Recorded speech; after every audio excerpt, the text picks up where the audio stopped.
Good afternoon, everybody. What is going on? I am jeffgrantMEDIA, and today's a real user review. We're going to take a look at the Flint and Tinder Quilt waxed vest. Now, Huckberry did send me this vest as a sample for review, but all the opinions in this video are mine and mine alone. I did not share this content on Huckberry prior to publication. They will see this when you do. In addition to that, there is an affiliate link in the description box down below. If you are considering buying this vest or any other product from Huckberry, please consider using that link. It doesn't cost you anything extra, but I do get a small percentage of that sale kickback to me. All the money goes back into the channel to help me produce more content so consumers can make informed purchasing decisions. So we've now been testing and wearing this vest for several weeks, and I can say that it has been very handy for me, especially that I have been wearing a denim jacket quite frequently because I am doing Y3 of the Redline Rally, so I am trying to wear my rally jacket as much as possible, but there are 24 usable hours in every single day. So I have been alternating this vest with some other outerwear, but this is predominantly how I have been wearing it over my denim jacket. Now, I am 5'9", roughly 175 to 180 pounds. This is in size extra large. Now, before we get into specs and everything, I will say this is a bit boxy on me. Even if I button it up here, it is going to look a little bit oversized on me. That was intentional on my part. I probably could have sized this down to a large, but I did get a different Flint and Tinder vest last year, and I got it in a size large. And over some garments, I felt like I was a little restricted, mostly over denim jackets. I felt like it was just a little snug in the armpit area, so I went with the extra large in this, but this is a PrimaLoft insulation as opposed to a Berber insulation like the other vest, so it is a lot thinner and a lot narrower, so I probably could have sized this one back to a large, but I stuck with the extra large because that's going to give me the option to wear this over a wider variety of clothing, especially how I really want to wear this as the weather gets colder. We're not quite there yet. We'll talk about that in a little bit, but first let's start with a few of the specs and features. The Flint and Tinder Quilt Wax Vest comes in at $218 USD. It is available in flame orange, brown, and dark forest. The exterior of the vest is a 100% British Milleraine Cambridge 6-wax cotton canvas. The insulation is 60 grams of 100% recycled PrimaLoft insulation. The lining is 100% Japanese polyester, and it is made in Indonesia. The vest features diamond quilting throughout, 2 front hand warmer pockets, 1 front chest pocket, 1 interior zipper pocket, and a chambray lined collar. Now let's start with the diamond quilt pattern on the vest. Now this is a nice aesthetic to it. I do enjoy the aesthetic, but the reason that we have this diamond quilt pattern is actually for functionality, because this uses 60 grams of PrimaLoft insulation, which is the gold standard for synthetic insulation. The diamond pattern essentially holds the insulation in place. It keeps it from falling to the bottom of the garment. If we didn't have this diamond pattern, the insulation would simply droop and fall to the bottom, and then we would just have along the bottom just a big clump of insulation. Now what PrimaLoft is, it's synthetic down insulation. Now it doesn't look like the feathers, like goose down feathers, but the synthetic PrimaLoft liner that this vest has in it will maintain its loft and warmth durability even when wet. The downside with down is when it gets wet, it clumps together and it becomes heavy and it loses all of its loft, therefore it loses all of its insulating properties. But the synthetic materials will actually maintain its loft and still have insulating properties even when wet. So that is a huge benefit to having a PrimaLoft insulation as opposed to a down insulation. Now pair that with a waxed canvas outer shell, your insulation is going to stay nice and dry as well as continue to give you warmth throughout wearing the garment. So again, this is the predominant way I've been wearing this vest over my my Y3 Redline Rally jacket that I've been wearing. So we've had a lot of crazy temperature swings. Like yesterday it was about 80 degrees or 74 degrees. The day before that it was 80. Now it's about 50 degrees out here and it's definitely chilly. I can feel the nip in the air. So I've been wearing this as my layer going into work a lot. I've been throwing this on over my jacket, so when I'm going out the door, I can wear this and still stay a little bit warm, and then when I'm coming home from work, I could shed the extra layer, just wear the jacket, and I'm not going to be overheating because I only brought a heavier jacket because it was, 30, 40 degrees in the morning. Now it's 75 degrees in the afternoon, so I can shed the layers and still get a couple wears out of my denim jacket while still being toasty in the morning when it's quite cold out. And because this has that wax casual look to it, that's how I've been wearing this. I'm wearing this casually. I'm wearing it to work as an overgarment over denim jacket or a couple of other jackets or a sweatshirt, and then I've been wearing it out and about, just running errands, stuff like that. I don't really go anywhere anymore, but you know, we go out to the grocery store, we do go out to dinner here or there, but I've been just wearing this casually. Now this does has a nice casual look to it, so that's where I would say you could wear this. I'm not gonna wear this to a meeting, but I can wear this to work in the morning and then shed that layer. But if I'm gonna be walking around the city, or if I'm out in the woods and I wanna be going for a hike, because I do like to wear vests when I'm hiking, I like that as a nice layer. I can wear this as a layer and then I can shed it, lose some of that extra heat. Then I'm getting a little chilly, I can easily throw the vest back on. Now, the reason I like waxed vests is actually for what I'm anticipating coming, and that is going to be the impending slop and snow of the winter season. Yes, this is my main way that I like to wear, especially waxed vests. When I'm out shoveling that sloppy snow, I can't wear a jacket. I get too hot, I overheat, then I end up getting colder because I'm soaked with sweat. I can't wear just a sweatshirt because it's either too cold or we're still having that sloppy wet rain, and then I get completely soaked. So I have been wearing vests, and I've honestly been cycling to like 2 or 3 vests depending upon how much snow we have, because the vest gets soaked. I'll take that off, I'll put a different one on so I stay a little bit dry, but all of those vests get soaked. Now last year I did have a different Flint and Tinder vest that I wore, and it worked so much better. The wax canvas helped to keep all of that water off me so I can do an entire shoveling of the driveway, my wife's parking space in front of the house, all the sidewalks off, and if need be, paths in the backyard for the dog to go outside, because if we get a lot of snow, he won't go outside. So I do quite a bit of shoveling in the winter months. Now, I will say we don't get as much snow as we used to. We used to get blizzards. I don't think we've had a blizzard in at least a decade, but we tend to get a couple of inches. I'll shovel it, and then either that afternoon or like the next day it heats up and it's gone, but I still have to shovel it nonetheless. And this is generally how I like to wear my wax vests. When I'm outside shoveling, I'll wear it over a heavyweight sweatshirt. This is the Flint and Tinder 10-year hoodie.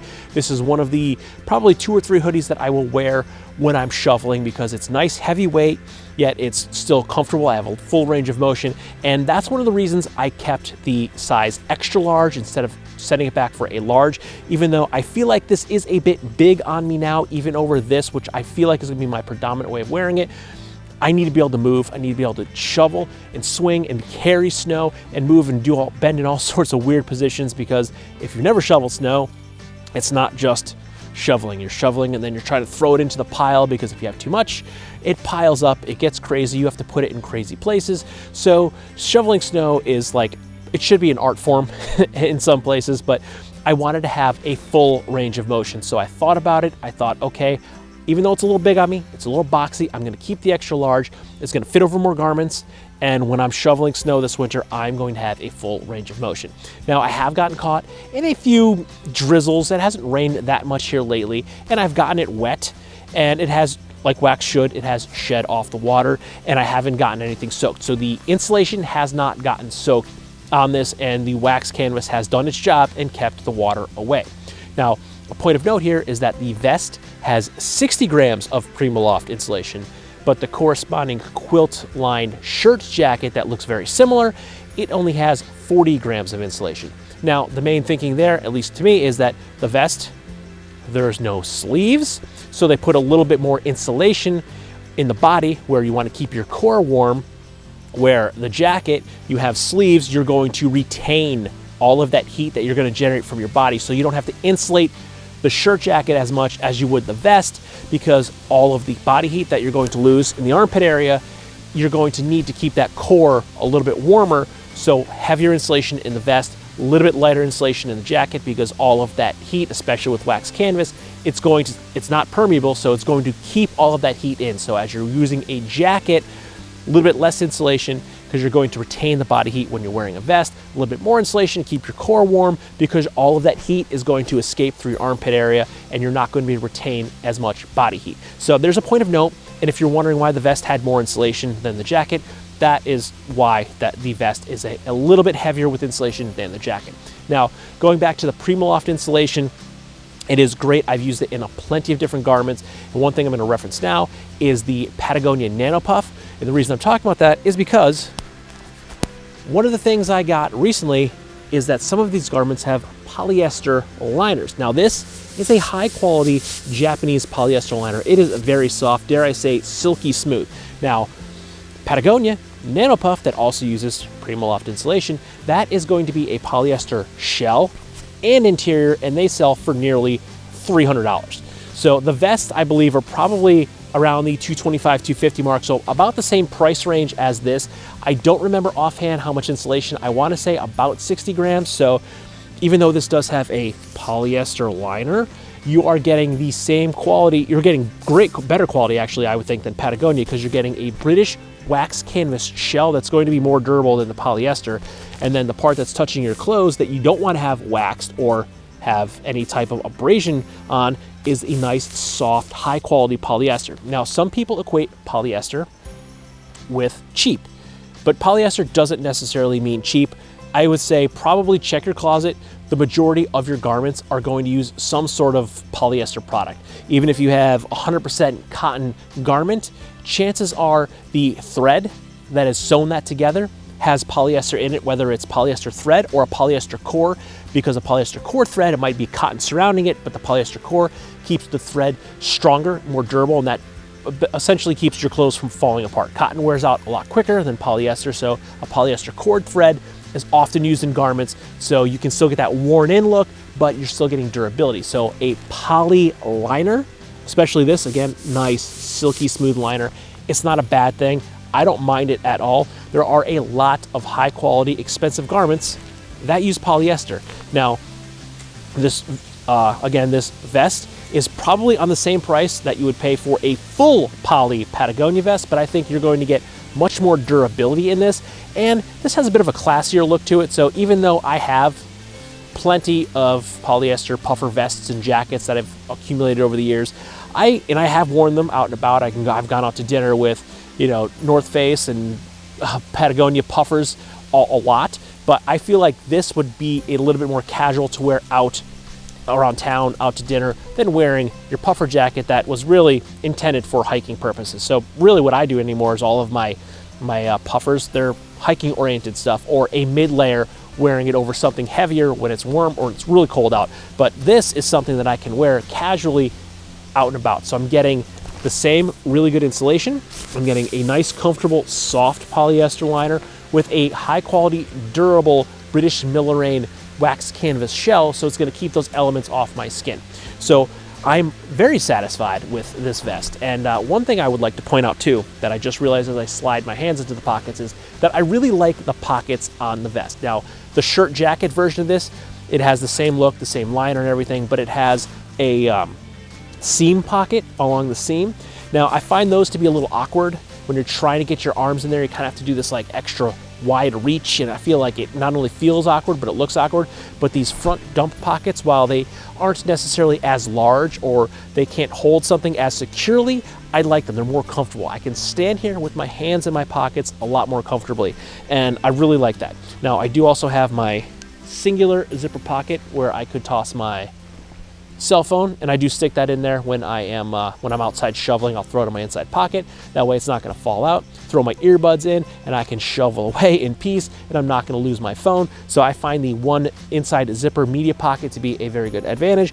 Now, another thing this does not have is that upper inside pocket, which personally I don't use too much. I end up using the zipper pocket, and sometimes these inside pockets, I feel like they're up a little bit higher, and they're up high for a reason. They do feel a little more awkward to access, but if they were down lower, what they do is they interfere with the belly pocket, so then you have overlap, so that if you have something like a phone in your chest inside pocket, it's going to kind of feel like you're going to have a large brick on the inside, so when you're putting your hands in the belly pockets, it's uncomfortable. So that's why they're generally up a little bit higher. But because they're up a little bit higher, I feel like they're a little more cumbersome to use, and I don't really use them, so I prefer to use the zipper pocket, which is down a little bit further, but because of the zipper pocket, it doesn't sink as far. It kind of goes inward, so I can stick my phone here, so it's not getting in the way of my hand pockets, or my hand warmer pockets, or my belly pockets, whatever you want to call them. But I like the placement and the accessibility, as well as the security of the inside zipper pocket. But all in, I'm very satisfied with this vest. Do I think I could have sized down a one size and still been fine, have a full range of motion? Probably, but I didn't want to take the chance because I knew from past experience, sizing a large was just a little bit too small with some garments, so I figured I'd rather maintain the accessibility and mobility and maybe have a little bit boxier cut. But all in all, I am satisfied with the size of the vest. I am satisfied with the quality of the vest. I have been wearing it quite a bit. This is probably my most worn garment out of my last Huckberry box because I've been able to wear this with so many different things. I can wear this with one of the Huckberry shirts I got, the cozy flannel. I can wear this with a 10-year flannel. I can wear this with my denim jacket. I can wear this over just the flannel if I wanted to. I can wear this over any sweatshirt I have. I actually had this on over the James. I had the waxed vest on over a waxed jacket because it was just a little cool out the other day and the James just wasn't cutting it, so I threw the vest on over the James. So I had a waxed jacket with a waxed vest over it the other day, but I really like it. It's a very versatile piece. It fits in to a variety of settings and it works really, really well for me. And I think if you're looking at it, you're going to be satisfied with it. It has the same quality that I've known to love and expect from Flint and Tinder, and it feels like it's going to be one of those pieces that I'm going to have indefinitely in my collection, and I'm going to use probably until I completely wear it out. So with that, if you like this video or any of my other videos, don't forget to like, comment, share, and subscribe. Smash that big red button and ring that bell right next to it so you get notifications the next time I post a brand new video. Good night.